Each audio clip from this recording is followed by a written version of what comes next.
ప్రభువును గణరక్షకుడైన యేసుక్రీస్తు వారి ఘనమైనటువంటి నామములో మీ అందరికీ కూడా మరి శుభములు తెలియజేస్తూ ఉన్నాను. ప్రియమైనటువంటి దేవుని బిడ్డలారా, మనం ఒక వాక్య భాగాన్ని ధ్యానిస్తున్నాం. అదేంటంటే ఆత్మీయ జీవితములో స్థిరత్వము అనేటువంటి అంశాన్ని గురించి మనము ధ్యానం చేస్తూ మరి గడిచినటువంటి దినములలో మనము విశ్వాసములో మనము ప్రారంభము నుండి కూడా మనము ప్రభువులో స్థిరంగా ఉండాలన్న విషయాన్ని గురించి మాట్లాడుతూ కొలసీలకు వ్రాసిన పత్రిక 1వ అధ్యాయము 23వ వచనంలో మనం చూసాం. ఒక పునాది మీద కట్టబడినటువంటి ఇల్లు ఏ విధంగా స్థిరంగా ఉంటుందో ఆ విధంగా మనం స్థిరంగా ఉండాలి. ఒక బండ మీద నిలబడినటువంటి మనిషి ఏ విధంగా స్థిరంగా ఉంటాడో అలాగ మనము స్థిరంగా ఉండాలి అనేటువంటి విషయాన్ని దేవుని యొక్క వాక్యము మనకు చాలా తేటగా తెలియచేయటము మనము గమనించగలుగుతున్నాం. ఇకపోతే మనము ఏ విషయాల్లో స్థిరంగా ఉండాలి అన్నటువంటి విషయాన్ని కూడా దేవుని యొక్క లేఖన వెలుగులో పరిశీలించేద్దాము.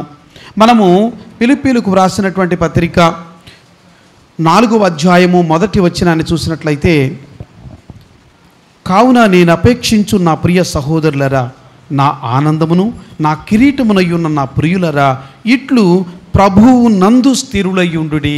హల్లెలూయా. ఎక్కడ స్థిరంగా ఉండాలంట? ప్రభువు నందు స్థిరులయ్యుండుడి. హల్లెలూయా. దేవుని బిడ్డలారా, అపోస్తలుడైన పౌలు తన యొక్క సేవా జీవితంలో తాను రాసినటువంటి పత్రికలలో చాలా ప్రాముఖ్యంగా అతడు పేర్కొన్న మాట ఏంటంటే, దేవునికి అతనికి ఉన్నటువంటి సంబంధాన్ని ఎప్పుడు కూడా చాలా సామీప్యముతో కూడినటువంటి సంబంధాన్ని అతడు తెలియచేస్తూ ఉంటాడు. అదేంటంటే, క్రీస్తు యేసు ఖైదీనైన నేను అంటాడు, లేకపోతే నా మట్టుకైతే బ్రతుకుట క్రీస్తే అంటాడు, ఆయన యందు, ఆయన ద్వారా, ఆయన వలన అంటూ ఈ విధంగా ప్రతి విషయంలో కూడా ప్రభువుతో ఉన్నటువంటి సాన్నిహిత్యాన్ని ఎప్పుడు కూడా పౌలు బహు తేటగా తెలియచేయటం మనకు కనిపిస్తుంది. హల్లెలూయా. ఎందుకంటే అపోస్తలుడైన పౌలు యొక్క జీవితాన్ని మనం పరిశీలన చేసినట్లయితే అక్కడ ఒక విషయం మనకు స్పష్టంగా కనిపిస్తుంది. అదేంటంటే, ఎప్పుడైతే అతడు యేసు ప్రభును రుచి చూచాడో, ఎప్పుడైతే ప్రభు యొక్క దర్శనమును పొందుకున్నాడో, అప్పుడు అతని యొక్క జీవితంలో ప్రభువు కంటే ఎక్కువైనది ఏదీ లేకుండా జాగ్రత్త పడ్డాడు. హల్లెలూయా. మరి తన యొక్క వైవాహిక జీవితానికి ప్రాముఖ్యత ఇచ్చినట్లుగా కనిపించట్లేదు. రెండోది, తన యొక్క సొంత కుటుంబంను గూర్చినటువంటి ఏ విధమైనటువంటి విషయాలు కూడా అతడు పేర్కొంటూ మా ఫ్యామిలీ, మా నాన్న, మా అమ్మ అంటూ తన సొంత విషయాల గురించి చెప్పుకోవడానికి ఎప్పుడు కూడా అతడు ప్రాధాన్యత ఇచ్చినటువంటి విధానంగా మనకు కనిపించదు.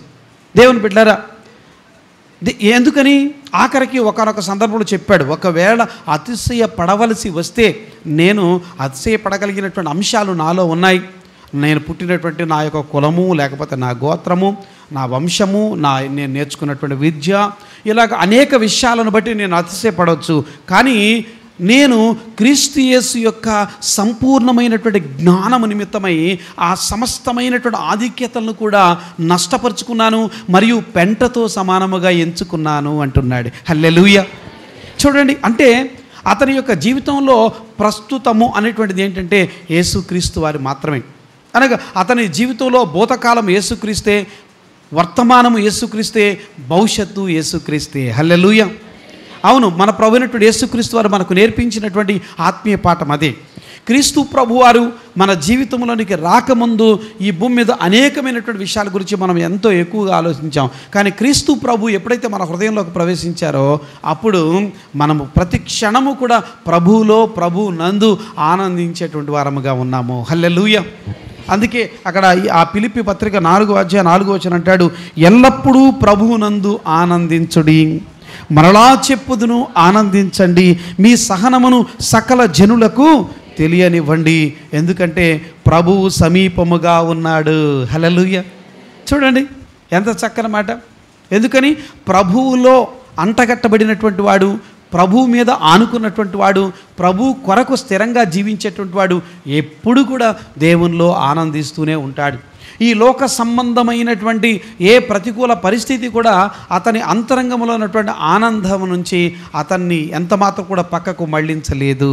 హల్లెలూయా. ఎందుకంటే ఇది ఆత్మ సంబంధమైనటువంటి సంతోషము.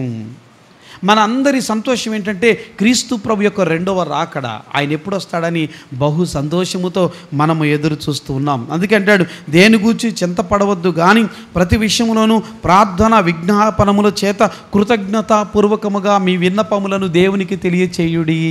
హల్లెలూయా. చూడండి, చింతపడద్దు. ఏదైనా దేవుడిని అడిగేటప్పుడు ఏడుస్తూ ప్రార్థనలు చేయొద్దు, ఎందుకంటే అది అవసరం లేదు. కేవలము శరీర సంబంధమైనటువంటి అవసరతల కొరకు కన్నీరు పెట్టి ప్రార్థన చేయవలసినటువంటి అవసరం లేదు. కానీ గత కాలంలో దేవుడు చేసినటువంటి ఉపకారములను బట్టి, మేలులను బట్టి మీరు దేవునికి కృతజ్ఞతాస్తుతులు చెల్లిస్తూనే మీ విన్నపాలను దేవునికి తెలియచేయండి. అప్పుడు దేవుడు మీరు అడిగిన ప్రతి ఒక్కటి కూడా తన కృపలో మీకు అనుగ్రహిస్తాడు. హల్లెలూయా. ఎందుకంటే ఆయన వినలేని ప్రార్థన కానీ, ఆయన నెరవేర్చలేనటువంటి వాగ్దానము కానీ ఏది లేదు. హల్లెలూయా. ఎందుకంటే మన దేవుడు శ్రీమంతుడు, మన దేవుడు ఐశ్వర్యవంతుడు. చూడండి, ఒకసారి మరి ప్రపంచంలో గొప్ప ధనవంతుడైనటువంటి బిల్ గేట్స్ గారు ఒక హోటల్కి వెళ్ళాడంట. ఆ హోటల్లో అతడు భోజనం చేసిన తర్వాత అతని దగ్గరకు వచ్చినటువంటి ఆ సర్వెంట్కి బిల్లు పే చేస్తూ బిల్లుతో పాటు కొంత టిఫ్ కూడా ఇచ్చాడంట. అది తక్కువ టిఫ్, ఒక 100 రూపాయల టిఫ్ అతనికి ఇచ్చాడు. అయితే ఆ యొక్క సర్వెంట్ అన్నాడంట, ఏవండి బిల్ గేట్స్ గారు, మీరేంటండి ఇంత తక్కువ టిఫ్ ఇచ్చారు? నిన్న ఇదే హోటల్కి మీ అమ్మాయి వచ్చింది, మీ అమ్మాయి భోంచేసిన తర్వాత వెళ్ళిపోతూ 1000 రూపాయలు టిఫ్ ఇచ్చిందండి అని అన్నాడంట. అంటే అప్పుడు బిల్ గేట్స్ అన్నాడంట, వాళ్ళ నాన్న కోటీశ్వరుడు కాబట్టి ఆమె ఇచ్చింది, కానీ మా నాన్న కోటీశ్వరుడు కాదు. మా నాన్న చాలా ఒక మధ్యతరగతి కుటుంబం నుంచి నేను వచ్చాను, కాబట్టి నా స్థాయి ఏంటో నాకు తెలుసు, నా యొక్క ఫ్యామిలీ పరిస్థితి ఏంటో నాకు తెలుసు, అందుకే నేను నీకు ఇంతే ఇవ్వగలిగాను బాబు అన్నాడంట ఆయన. చూసారా దేవుని బిడ్డరా, ఆమె ఎందుకు అంత ధారాళంగా ఇవ్వగలిగిందంటే ఆమె తండ్రి ఎవరై ఉన్నారు? ప్రపంచ ధనవంతుడై ఉన్నాడు. దేవునికి స్తోత్రాలు చెప్దాం. అలాగే ప్రియమైనటువంటి దేవుని బిడ్డలరా, ఈ లోక సంబంధమైనటువంటి తండ్రి మీకు కొంచెమే ఇవ్వగలడు, ఈ లోక సంబంధమైనటువంటి భర్త మీకు కొంచెమే ఇవ్వగలడు, కానీ మీ పరలోకపు తండ్రి మీకు ఎంతైనా ఇవ్వగలడు. ఎందుకంటే ఆయనకు అసాధ్యమైనది ఏది లేదు. దేవుని పిల్లలారా, దయచేసి ఆలోచించండి. అంత గొప్ప దేవుడు మనకున్నాడు కనుక మనం ఎప్పుడు కూడా గత కాలంలో ఆయన చేసిన కార్యాల కొరకై ఆయనకు థ్యాంక్స్ చెప్పుకుంటూ వెళ్ళిపోతూ ఉంటే వర్తమానములో ఆయన ఇవ్వబోయేటువంటి ఆశీర్వాదాలన్నీ కూడా మనము పొందుకుంటూ ఉంటాం. హల్లెలూయా. కాబట్టి దేవుని బిడ్డలారా, ఇక్కడ ముఖ్యంగా మన బ్రతుకులో మనం ఎలా ఉండాలంటే ప్రభువులో స్థిరంగా ఉండాలి. కనుక ప్రియమైనటువంటి సంగమ సహోదరులరా గమనించండి, ఒకటి, నీవు ప్రభువునందు స్థిరంగా ఉండాలి. అన్ని సమయాలలో, అన్ని పరిస్థితుల్లో. ఒకవేళ దేవుని సేవకుడు మీ మధ్య ఉన్నప్పుడు, లేకపోతే మీరు సంఘంలో ఉన్నప్పుడు మాత్రమే స్థిరంగా ఉండడం కాదు, దేవుని సేవకుడు మీ మధ్య లేనప్పుడైనా కానీ, లేకపోతే మీరు మీ ఇంటిలోనో మీ ఉద్యోగం చేసే చోట ఉన్నప్పటికీ కూడా అక్కడ కూడా మీరు ఎలా ఉండాలి? మీ విశ్వాస జీవితంలో మీరు స్థిరులుగా ఉండాలి. ఎందుకంటే ఫిలిప్పీలకు వ్రాసినటువంటి పత్రికలోనే 1వ అధ్యాయములో భక్తుడు పౌలు ఈ విషయాన్ని కూడా చెప్తున్నాడు. 27వ వచనములో అంటున్నాడు, నేను వచ్చి మిమ్మును చూచినను రాకపోయినను మీరు ఏ విషయములోనూ బెదిరించు వారికి బెదరక అందరూ ఒక్క భావముతో సువార్త విశ్వాస పక్షమును పోరాడుచు ఏక మనసు గలవారై నిలిచి ఉన్నారని నేను మిమ్మును గూర్చి వినులాగున మీరు క్రీస్తు సువార్తకు తగినట్టుగా ప్రవర్తించుడి. హల్లెలూయా. చూసారా దేవుని బిడ్డలారా, ఎలా ఉండాలంట? ఒకవేళ దేవుని సేవకుడు మీ మధ్య ఉండవచ్చుగాక, దేవుని సేవకుడు మీ మధ్య ఉండకపోవచ్చుగాక, అయినప్పటికీ కూడా మీరు ఎక్కడున్నప్పటికీ కూడా ఎనీ టైము మీరు ఒక విషయం గుర్తుపెట్టుకోవాలి. మీ సంఘము ప్రతి క్షణము మీతో రాదు, మీ దైవ సేవకుడు ప్రతి క్షణము మీతో రాడు, కానీ మీ దేవుడు ప్రతి క్షణము మీతో వస్తాడు. మీరు ఎక్కడ ఉంటే ఆయన అక్కడ మీతో కూడా ఉంటాడు. దేవుని బిడ్డ, కాబట్టి దేవుడు నీతో ఉన్నాడు అన్నటువంటి విషయాన్ని నువ్వు ఎప్పటికీ కూడా మర్చిపోవద్దు. నా సహోదరుడు, నా సహోదరి, నువ్వు ఏ సంఘానికి వెళ్ళినప్పటికీ కూడా నీ దైవజనుడు నీ యందు ఆనందించాలంటే నీవు ఆధ్యాత్మిక జీవితంలో బహు స్థిరమైనటువంటి వ్యక్తివిగా ఉండాలి, ప్రభువులో నమ్మకమైనటువంటి వ్యక్తివిగా ఉండాలి. ప్రభువారు ఒక విషయం చెప్పారు మత్తయి సువార్త 5వ అధ్యాయంలో, మీరు ఈ లోకమునకు ఉప్పై ఉన్నారని, మీరు ఈ లోకమునకు వెలుగై ఉన్నారని ప్రభువారు చెప్పారు. ఎందుకు? వాటితో ప్రభు మనల్ని పోలుస్తున్నాడు. అనగా మనం ఎక్కడున్నప్పటికీ కూడా రుచికరమైనటువంటి జీవితం జీవించాలి, సారము లేని జీవితం మనం జీవించకూడదు. ప్రభు చెప్పారు, ఉప్పు నిస్సారమైతే అది దేని వలన సారము పొందును? అది బయట పారవేయబడి మనుషుల చేత త్రొక్కబడుటకే కానీ మరి ఇది దేనికి ఉపయోగపడదు అని ప్రభు చెప్తున్నారు. అంటే సారము లేని నిస్సారమైనటువంటి ఉప్పులాగా కాదు, కానీ సారవంతమైన వారు ఎక్కడున్నప్పటికీ కూడా ఒక సజీవ సాక్ష్యము కలిగినటువంటి వరముగా, ఎక్కడున్నప్పటికీ కూడా పరిశుద్ధ జనముగా, దేవునికి సొత్తైనటువంటి ప్రజలుగా జీవించవలసినటువంటి ఆవశ్యకత సంఘముపై ఉన్నది. మరి ఆ విధమైనటువంటి ఆధ్యాత్మిక జీవితాన్ని మనం జీవిస్తున్నామా లేదా ఒకసారి పరిశీలించండి దేవుని బిడ్డలారా. పౌలు అంటున్నాడు, ఇదిగో మీరు నా ఆనందమును నా కిరీటమునై ఉన్నారు కనుక ఇట్లు ప్రభువునందు స్థిరులై ఉండండి. సంఘము ఎంత స్థిరంగా ఉంటే దేవునిలో దేవుని సేవకుడు అంతగా ఆనందిస్తాడంట. ఒక స్థిరమైన సంఘము దైవ సేవకుడికి ఒక గొప్ప కిరీటమై ఉన్నది. ఒక అస్థిరమైనటువంటి సంఘము దైవ సేవకుడికి ఒక ముళ్ళ కిరీటమై ఉన్నది. ఆలోచించండి. అయ్యా ఫలానా సహోదరుడు విశ్వాసముల నుండి తొలగిపోయాడు, భక్తుల నుండి తొలగిపోయాడు, మునుపు తాను విడిచినటువంటి అవిధేయతలు, మునుపు తాను విడిచిపెట్టినటువంటి పాపములో మళ్ళీ అతడు మరి వెనుకకు మరలి ఉన్నాడని ఎవరి గురించి అయినా కూడా దేవుని సేవకుడు విన్నప్పుడు అది దేవుని సేవకునికి సంతోషాన్ని ఇస్తుందా? చెప్పండి దేవుని పిల్లలారా. దేవుని సేవకునికి అంటే అది దేవునికి సంతోషము కలిగించేటువంటి విషయము కాదని గుర్తెరగాలి. అందుకే ఎప్పుడు కూడా దేవుని సంఘము స్థిరమైనటువంటిదిగా ఉండాలి. ఒకటి, ప్రభువునందు స్థిరంగా ఉండండి. ఇక రెండవదిగా చూస్తే పేతురు రాసినటువంటి మొదటి పత్రిక 5వ అధ్యాయము 9వ వచనములో పేతురు గారు ఈ విధంగా చెప్తున్నారు, లోకమందున్న మీ సహోదరుల యందు ఈ విధమైన శ్రమలే నెరవేర్చునవని ఎరిగి విశ్వాసమందు స్థిరులై వాణ్ణి ఎదిరించుడి. హల్లెలూయా. చూడండి దేవుని పిల్లలారా, ఇక్కడ ఒక గొప్ప విషయం చెప్తున్నాడు, విశ్వాసమందు స్థిరులై. చెప్పండి దేవుని బిడ్డలారా, క్రైస్తవ జీవితంలో అత్యంత ప్రాముఖ్యమైనటువంటి ఆత్మీయం ఏంటంటే విశ్వాసము. ఎందుకంటే అసలు మన భక్తి జీవితము విశ్వాసముతోనే ప్రారంభమవుతుంది. యేసుక్రీస్తునందు విశ్వాసం ఉంచుట ద్వారా, యేసుక్రీస్తు నా కొరకు భూమి మీదకి వచ్చాడని, నా అతిక్రమముల కొరకు, నా దోషముల కొరకే ప్రభు చనిపోయాడని ఒక వ్యక్తి నమ్ముట ద్వారా అతడు రక్షింపబడుతూ ఉన్నాడు. హల్లెలూయా. ఆ నమ్మకమే లేకపోతే అసలు క్రైస్తవ జీవితమునకు అర్థం అనేటువంటిది లేనే లేదు. నా ప్రియమైనటువంటి దేవుని బిడ్డలారా, మరి నిజముగా మనం ప్రభువునందు విశ్వాసము కలిగి ఉన్నామా? రోమీలకు వ్రాసిన పత్రిక 10వ అధ్యాయము 9వ వచనం మనకేం తెలియజేస్తుంది? యేసు ప్రభువని నీ నోటితో ఒప్పుకొని దేవుడు మృతుల్లో నుండి ఆయనను లేపెనని నీ హృదయమందు విశ్వసించిన ఎడల నీవు రక్షింపబడదువు. కనుక అసలు మన భక్తి జీవితం అనేటువంటిది విశ్వాసముతోనే ప్రారంభమైంది.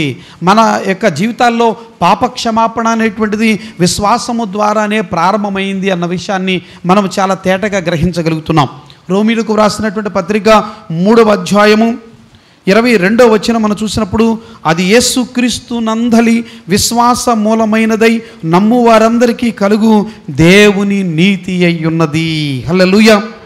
24వ వచనం అంటున్నాడు, కాబట్టి నమ్మువారు ఆయన కృపచేతనే క్రీస్తు యేసు నందలి విమోచనము ద్వారా నిర్హేతికముగా అనగా ఉచితముగా నీతిమంతులుగా తీర్చబడుతున్నారు. హల్లెలూయా. మనము నీతిమంతులుగా తీర్చబడుట కొరకు మనము ఏ విధమైనటువంటి వెలను చెల్లించటం లేదు. కేవలము ప్రభువైనటువంటి యేసుక్రీస్తునందు విశ్వాసం ఉంచుట ద్వారా మన గత కాలపు పాపములన్నీ కూడా క్షమించబడుతున్నాయి. హల్లెలూయా. మనము నీతిమంతులముగా తీర్చబడుతున్నాం. హల్లెలూయా. అయితే మనము నీతిమంతులుగా తీర్చబడిన తర్వాత దేవునిలో బహు స్థిరముగా నమ్మకముగా మనము జీవిస్తూ ఉన్నప్పుడు మనలను శోధించడానికి మన విరోధి అయినటువంటి అపవాది అనేక రకాలుగా ప్రయత్నం చేస్తూ ఉంటాడు. ఏదో ఒక విధంగా మనము విశ్వాసంలో జారిపోయేటట్లు చేయాలని వాడు ఎప్పుడు కూడా ప్రయత్నం చేస్తూనే ఉంటాడు. అందుకే అక్కడ పేతురు భక్తుడు 5వ అధ్యాయము 7వ వచనం అంటున్నాడు, ఆయన మిమ్మును గురించి చింతించున్నాడు కనుక మీ చింత యావత్ ఆయన మీద వేయండి, నిబ్బరమైన బుద్ధి గలవారై మెలకువగా ఉండండి, ఎందుకంటే మీ విరోధిని అపవాది గర్జించు సింహం వలె ఎవరిని మృంగుదునా అని వెతుకుచూ తిరుగుతున్నాడు. సాతాను ఎప్పుడు కూడా ఏదో ఒక విధముగా మనల్ని పడగొట్టాలని చూస్తూ ఉంటాడు. అందుకొరకు మన జీవితంలోనికి కొన్నిసార్లు కొన్ని శ్రమలను కూడా వాడు అనుమతించవచ్చు. ఈ పోరాటం అనేటువంటిది మనకి ఎందుకు కలుగుతుంది? మనము దేవుని సొత్తుగా మార్చబడ్డాం కనుక, అపవాది కోల్పోయినటువంటి ఘనమైనటువంటి స్థానములోనికి మనం ఎక్కి వెళుతున్నాం కనుక, దేవునికి కుమారులుగా కుమార్తెలుగా మనం మార్చబడ్డాం కనుక ఆ స్థితిని ఓర్వలేనటువంటి అపవాది ఏదో ఒక విధంగా మన మీద నిందలు మోపడానికి, అపవాదములు మోపడానికి, లేకపోతే మన కొన్ని శ్రమల పాలు చేయడానికి వాడు ప్రయత్నం చేస్తూ ఉంటాడు. అయితే వాటికి మనం ఎంత మాత్రము కూడా బెదిరిపోవలసినటువంటి అవసరమో లేదు, కానీ మరింతగా మన విశ్వాసమును పెంపొందింప చేసుకోవలసినటువంటి వారముగా ఉన్నాం. చూడండి, అపవాది క్రైస్తవుడినే ఎందుకు శోధిస్తాడు? ఒకసారి ఒక సంఘటన జరిగిందంట. క్రైస్తవుడైనటువంటి ఒక వ్యక్తి ఒక జడ్జి గారి దగ్గర పనిచేస్తున్నాడంట. అతడు జడ్జి గారికి ఒక సర్వెంట్గా పనిచేస్తున్నాడు. అతడు చాలాసార్లు మరి జడ్జి గారికి కూడా సువార్తను ప్రకటించాడు. యేసు ప్రభు గొప్ప దేవుడని, ఆయన మానవులందరి పాపముల కొరకు ఈ లోకంలోనికి దిగివచ్చి ఆయన కలువరిశిల్లో తన పరిశుద్ధ రక్తాన్ని చెందించారని, ఆయన రక్తములో కడగబడ్డ ద్వారా తాను రక్షింపబడ్డానని, నీతిమంతుడిగా తీర్చబడ్డానని, అయ్యా మీరు కూడా యేసు ప్రభువుని నమ్ముకోండి అని చెప్పేసి చాలాసార్లు ఈ సర్వెంట్ జడ్జి గారికి వాక్యం చెప్తూ ఉండేవాడు. అదే సందర్భంలో వాడికి కొన్నిసార్లు సమస్యలు, శోధనలు వచ్చినప్పుడు ఆ సమస్యల గురించి, ఆ శోధనల గురించి కూడా వాడు అనేక సార్లు ఆ జడ్జి గారితో పంచుకుంటూ, దుష్టుడు నన్ను ఇలా శోధిస్తున్నాడు అయ్యా, నా కుటుంబాన్ని ఇలా శ్రమల పాలు చేస్తున్నాడు అంటూ కొన్నిసార్లు వాపోతూ ఉండేవాడంట. ఒకసారి ఈ జడ్జి గారు మరియు ఈ సర్వెంట్ ఇద్దరు కూడా కలిసి ఒక వేటకి వెళ్ళారంట, అడవిలోకి వేటకి వెళ్ళారంట. గోడబాతులను మరి పట్టుకోవడానికి వేటకి వెళ్ళారు.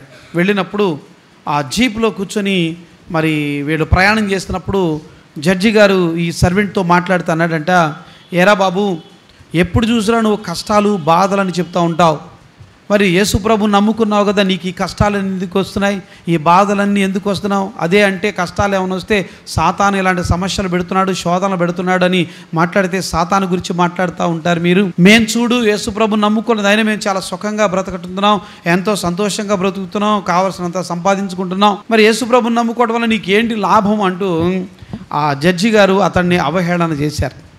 అప్పుడు ఈ సర్వెంట్ మౌనం అయిపోయాడు. ఏం సమాధానం చెప్పాలో అర్థం కాల. తనకు కష్టాలు శ్రమలు ఎందుకు వస్తున్నాయో దాని గురించి ఆయనకి ఏం చెప్పాలో అర్థం కాలేదన్నమాట. సరే మౌనం అయిపోయాడు. కొద్దిసేపటి తర్వాత వాళ్ళు అడవికి వెళ్ళారు. ఈ జడ్జి గారు తుపాకీ తీసుకొని ఆకాశంలో ఎగురుతున్నటువంటి గోడబాతులను ఆయన కాల్చడం ప్రారంభించాడు. అందులో ఆ తుపాకీ గుళ్ళు వెళ్ళి 2 బాతులకు తగిలాయి. ఒకదానికి గుండెల్లో నుంచి వెళ్ళిపోయింది. దాంతో అది ఒక్కసారిగా నేల కొరిగిపోయి ప్రాణం విడిచిపెట్టింది. ఒకదానికి మాత్రం దాని కాలు భాగంలోనే తగిలింది. దాంతో అది ఎగరలేక కింద పడిపోయింది, కానీ ప్రాణంతోనే ఉంది. ముందుగా ఈ చనిపోయినటువంటి బాతు ఆ జీపుకు దగ్గరగా పడింది. కొంచెం గాయపడినటువంటి బాతు కొంచెం దూరంగా పడింది. సరే జడ్జి గారు వెళ్ళి వాటిని తీసుకురమ్మన్నాడు. ఈ సర్వెంట్ పరిగెత్తుకుంటూ వెళుతున్నప్పుడు అక్కడ కనిపించిన దృశ్యం ఏంటంటే, ముందుగా చనిపోయినటువంటి బాతును వీడు పట్టుకోబోయాడు, తీయబోతుంటే వెంటనే వెనక నుంచి జడ్జి గారు అన్నారంట, ఒరే ఎందుకురా, దాన్ని వదిలేరా, అది ఎలాగో చచ్చిపోయింది కదా, అది ఎక్కడికి పోదు, కానీ అదిగో అక్కడ గాయపడి ఉన్నది చూశారు, నువ్వు దాన్ని పట్టుకోలేపో అది పారిపోవచ్చు, ముందు వెళ్ళి దాన్ని పట్టుకో అన్నాడంట. సరే సర్వెంట్ వెళ్ళి ముందు గాయపడినటువంటి బాతును పట్టుకున్నాడు. ఆ తర్వాత చనిపోయిన బాతును కూడా తీసుకుని 2 తీసుకొచ్చి జీపులో పడేసాడు. అప్పుడు వీడు అన్నాడంట, సార్ ఇందాక మీరు నన్ను ఒక ప్రశ్న అడిగారు, దానికి ఇప్పుడు నాకు జవాబు దొరికిందండి అన్నాడంట. ఏం దొరికింది నీకు జవాబు అని అడిగితే అప్పుడు వాడు చెప్పాడంట, అయ్యా ఆ చచ్చిపోయిన బాతు ఎవరో కాదండి, ఇక్కడ 2 బాతులు ఉన్నాయి కదా, ఇందులో చచ్చిపోయిన బాతు మీరండి, బతికున్న బాతు నేనండి అన్నాడంట. ఎందుకని అలా చెప్తున్నావు అంటే చెప్పాడంట, అయ్యా నేను గాయపడ్డాను కాబట్టి నన్ను పట్టుకోవాలని సాతాను ఎప్పుడు ప్రయత్నిస్తూ ఉంటాడు, ఏదో రకంగా నన్ను గాయపరచాలని ప్రయత్నిస్తూ ఉంటాడు. ఇంకా క్రీస్తు యొక్క జీవం నాలో ఉంది, కానీ మీరు వాడి మాయలో పడి నశించిపోతున్నారు, కాబట్టి మీరు చనిపోయిన బాతు లాంటి వారు, లోకాన్ని ప్రేమించి లోకంలో జీవిస్తున్నటువంటి నీవు మృతుడివే అని చెప్పినప్పుడు ఆ జడ్జి గారు పునరాలోచనలో పడ్డారు. దేవుని బిడ్డలారా ఆలోచించండి. కనుక క్రీస్తును ఎప్పుడైతే ఒక వ్యక్తి విశ్వసిస్తున్నాడో అతనిలోనికి దేవుని జీవం ప్రవేశిస్తుంది. జీవం అనేటువంటి కృపా వరమును అతడు పొందుకుంటున్నాడు. తద్వారా అతడు యుగయుగాలు జీవించట కొరకు నిర్ణయింపబడిన వాడై ఉన్నాడు. హల్లెలూయా. అందుకే రోమీయులకు రాసిన పత్రిక 8వ అధ్యాయం 29వ వచనం అంటున్నాడు, మరి తన కుమారుడు అనేక కుమారుల్లో జ్యేష్ఠుడగునట్లుగా దేవుడు ఎవరిని ముందుగా నిర్ణయించానో వారిని పిలిచాను, ఎవరిని పిలిచానో వారిని నీతిమంతులుగా తీర్చాను, ఎవరిని నీతిమంతులుగా తీర్చానో వారిని మహిమపరిచాను అంటున్నాడు. హల్లెలూయా. అంటే స్టెప్ బై స్టెప్గా ఈ రక్షింపబడినటువంటి వ్యక్తిని తన మహిమలోనికి తీసుకుని వెళ్ళే వరకు కూడా అంచెలంచెలుగా దేవుడు అతన్ని అభివృద్ధి పదంలోనికి నడిపిస్తూ ఉన్నాడు. హల్లెలూయా. దేవుని బిడ్డలారా ఆలోచించండి. నీవు నేను కూడా ఆత్మీయమైనటువంటి అంతస్తులోనికి ఎదిగి వెళ్ళవలసినటువంటి వారంగా ఉన్నాం. విశ్వాసము ద్వారా మనం రక్షింపబడ్డాం. కానీ రక్షింపబడి దేవుళ్ళు ఎదుగుతున్నటువంటి మనము సాతాను చేత అనేక సార్లు శోధింపబడుతూ ఉంటాం. ఒకవేళ శోధన అనేది ఏదైనా నీకొక్కడికే వచ్చిందని నువ్వు అనుకోవద్దు. నా సహోదరు, నీకొక్కదానికే వచ్చిందని నువ్వు అనుకోవద్దు. సాతానుకు వెన్ను చూపడం అనేటువంటిది క్రైస్తవుని యొక్క లక్షణం కాదు. ఎప్పుడు కూడా వెనక చూడటం కానీ, వెనక్కు తిరగడం కానీ, వెనకకు మళ్ళడం కానీ ఇది ఎంత మాత్రం కూడా క్రైస్తవుడు చేయవలసినటువంటి పని కాదు. ఎన్ని కష్టాలు వచ్చినా, ఎన్ని నష్టాలు వచ్చినా, ఎన్ని సమస్యలు వచ్చినా తన విశ్వాస పదములో అతను ముందుకే వెళ్ళాలి కానీ వెనక్కు వెళ్ళకూడదు. ఆలోచించండి దేవుని బిడ్డారా. ఓసారి ఒక రాజు తన సైన్యముతో కూడా కలిసి యుద్ధానికి వెళ్ళాడంట. యుద్ధానికి వెళ్ళేటప్పుడు వాళ్ళ పట్టణం నుంచి బయటికి వెళ్ళేటప్పుడు మధ్యలో ఒక పెద్ద నది ఉన్నది. ఆ నది మీద ఒక బ్రిడ్జి ఉంది.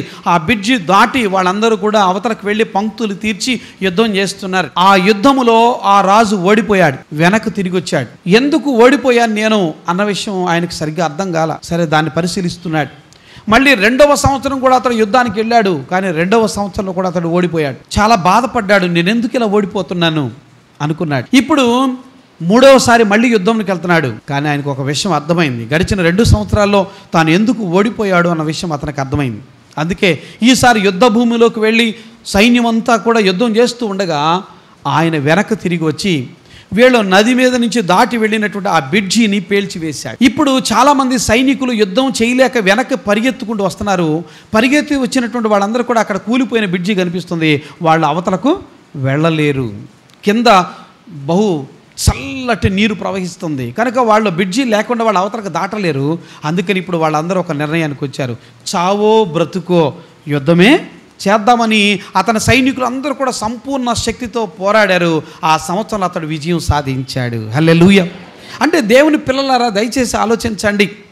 మనం వెనకకు చూస్తే లేకపోతే వెనకకు మళ్ళితే అది మనకెంతో నష్టం. లోతు భార్య వెనక్కి చూచి ఉప్పు స్తంభం అయిపోయింది అన్నటువంటి సంగతి మనకు తెలుసు.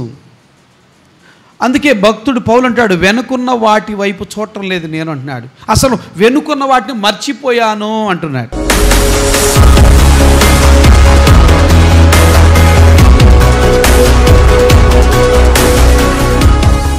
ప్రార్థన చేసుకుందాం. ప్రేమగల మా ప్రియ పరలోకపు తండ్రి, పరిశుద్ధమైన మీ నామమునకు లెక్కలేని స్తుతులు, స్తోత్రములు, వందనాలు చెల్లిస్తున్నాను. మీ వాక్యమును విన్నటువంటి ప్రతి ఒక్కరిని కూడా జ్ఞాపకం చేసుకోండి. వారి యొక్క జీవితంలో మీరు మీ అద్భుత కార్యములను జరిగించమని ప్రార్థిస్తున్నాను. వారు భౌతికముగాను, ఆత్మీయంగాను, ఆర్థికంగాను ఆశీర్వదింపబడుటకు సహాయం చేయండి. ఈ దినములలో అనేక మంది ప్రజలు నాయన మరి సాతాను యొక్క కుయుక్తుల్లో పడిపోయి శరీరాశ, నేత్రాశ, జీవపడము అనేటువంటి పాపముల చేత కొట్టుమిట్టాడుతుండగా అటువంటి సమస్త విధములైనటువంటి దురాశల నుండి ప్రజలను విడిపించి వారి యొక్క జీవితములలో మీ కృపా కార్యమును జరిగించి వారిని నిశ్చయముగా రక్షించమని ప్రార్థిస్తున్నాను.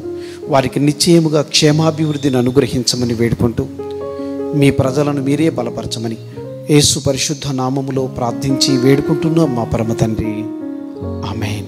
నా ప్రియమైనటువంటి సహోదరుడా, సహోదరి, ఈ దేవుని వాక్యమును నువ్వెంతో శ్రద్ధగా విన్నావు. నీ జీవితాన్ని దేవుడు మార్చాలని కోరుకుంటున్నాడు. అవును, పరిశుద్ధ లేఖనములలో మనం ఎన్నో చక్కని సత్యాలను మనం నేర్చుకుంటున్నాం. అవన్నీ కూడా మన యొక్క జీవితాలను సంపూర్ణంగా మార్చుట కొరకే. ఈ లోకములో అనుక్షణము కూడా అపవాది చేత శోధింపబడుతున్నటువంటి నీవు దేవునిని ఆశ్రయించుట ద్వారా, దేవుని చిత్తమును తెలుసుకుని దాని ప్రకారం నడుచుకున్నట ద్వారా అపవాది క్రియలను నువ్వు జయించగలుగుతావు. మహోన్నతుడైనటువంటి దేవుని రెక్కల క్రిందకు నువ్వు ఎప్పుడైతే వస్తావో అప్పుడు ఆ దేవాది దేవుడు ఈ లోకములో ప్రతి పరిస్థితిని కూడా జయించగలిగినటువంటి శక్తిని నీకు ఇస్తాడు. తద్వారా నీ జీవితంలో నువ్వు ఎంతో సంతోషంగా బ్రతకగలుగుతావు. ఈ కార్యక్రమము మీకు ఆశీర్వాదకరంగా ఉన్నట్లయితే ఈ కింద ఫోన్ నెంబర్లకు తెలియచేయవలసిందిగా కోరుతున్నాను. అదేవిధంగా మీరు ఏ సమస్యతో బాధపడుతున్నప్పటికీ కూడా మీ కొరకు ప్రార్థన చేయడానికి మేము సిద్ధంగా ఉన్నాం. కనుక మీ సమస్యలను ఈ ఫోన్ నెంబర్ ద్వారా మీరు తెలియచేయవలసిందిగా కోరుతున్నాను. మీరు ఈ భారభరితమైనటువంటి పరిచర్యలో పాలిభాగస్తులు అవ్వాలని కోరుకున్నట్లయితే ఆ విషయాన్ని కూడా ఈ ఫోన్ నెంబర్ ద్వారా మీరు తెలియచేయవలసిందిగా కోరుతున్నాను. ఆ రీతిగా మా ఈ పరిచర్యలన్నీ కూడా విజయవాడ పట్టణంలో ఉన్నటువంటి బేతేల్ ప్రేయర్ ఫెలోషిప్ ద్వారా మేము జరిగిస్తూ ఉన్నాం. మీరు వ్యక్తిగతంగా మమ్మల్ని కలుసుకోవాలన్నా లేక ఉత్తర ప్రత్యుత్తరముల కొరకు క్రింద ఉన్నటువంటి అడ్రస్ను సంప్రదించవలసిందిగా కోరుతున్నాను. దేవుడు మిమ్మలను దీవించనుగాక.